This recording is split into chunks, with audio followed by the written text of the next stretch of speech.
much. Hey, welcome back. Our first current weather shot of the week is going to come from Davenport. Check this out. This is over. That was James' shoes squeaking, so he could check out the monitor. Did a 180. This is over at Vanderveer Park in Davenport, which is always just so lush and green this time of year, especially with all this rain that we got. Oh, it was so nice. I think it made a big difference in most of our front yards, that's for sure. And we still have a little bit more rain to go before we get into the later part of the week, that's for sure. Let's go and show you first our live shot, eagle eye shot on top of the call building in downtown Davenport, where we still have some scattered showers on the radar, maybe a little rumble of thunder going on.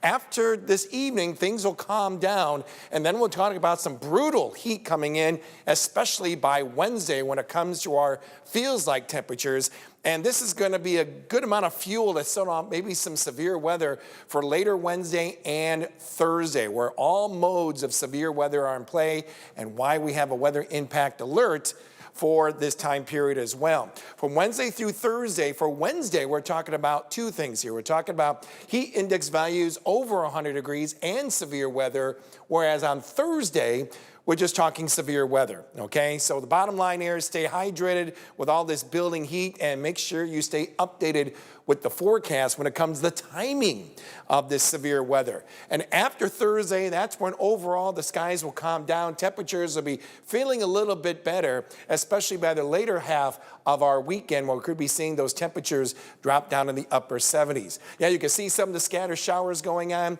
70s, around 80 that we're noticing around Iowa City and even around Muscatine itself. Let's kind of do a little zoom in here, showing some scattered showers finally making its way through Kewaunee and Galva. We'll expect these showers to be kind of slowly weakening as it makes its way through Bureau County. There's Burlington, there's Aquaka, a nice little clap of thunder going outside just north of Fort Madison, and that will be making its way across the river in just a few minutes or so, whereas in the immediate Quad Cities, all dry, few light innocent showers coming in from the west, right now being located around Muscatine itself. Fortunately, these raindrops should be coming to an end later on this evening, resulting in some mostly to partly cloudy skies as we head toward 5 a.m.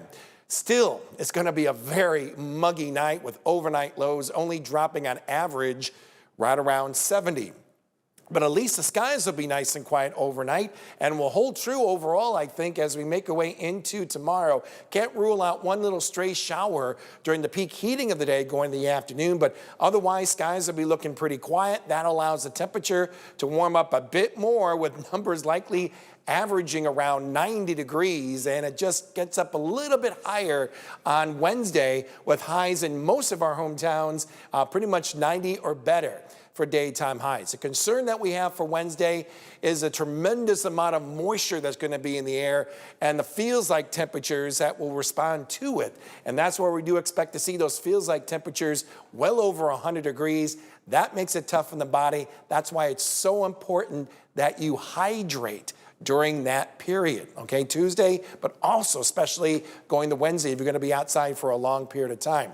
After that heat on Wednesday, then we have to be concerned with the threat of severe weather. 3 out of 5 risk, not only do we see on Wednesday, but also heading into Thursday as well. The timing, and I like this, what was put together by meteorologist Andrew Stusky early this morning. This is the timing that we have for each, and it really plays a big role as to what the potential threat we could see. But the first wave coming in on Wednesday from 5 p.m. to midnight. The second wave coming in on Thursday is from 3 to 8 p.m. The main threat, damaging winds, okay? Especially come Wednesday, that's a threat. But on Thursday, because the time is a lot earlier, we have not only be concerned with damaging winds, but also tornadoes as well. Why? Because these cells by this time are going to be very discrete. And usually those are the strongest of those storms that we have to be concerned about. But it's really the damaging wind threat that we're very concerned about, and a little bit rare when it comes to what we have right now, because keep in mind, there is a tremendous amount of heat energy out there, and where these storms, these wind-producing thunderstorms, could actually see winds over 75 miles an hour easily. Okay, so we're pretty much, it'd be more specific, more on the high-end wind threat that we have for both Wednesday and also heading into our Thursday. But once we get after Thursday, the weather is going to be a lot calmer, with the exception of some isolated later day thunderstorms heading into Saturday.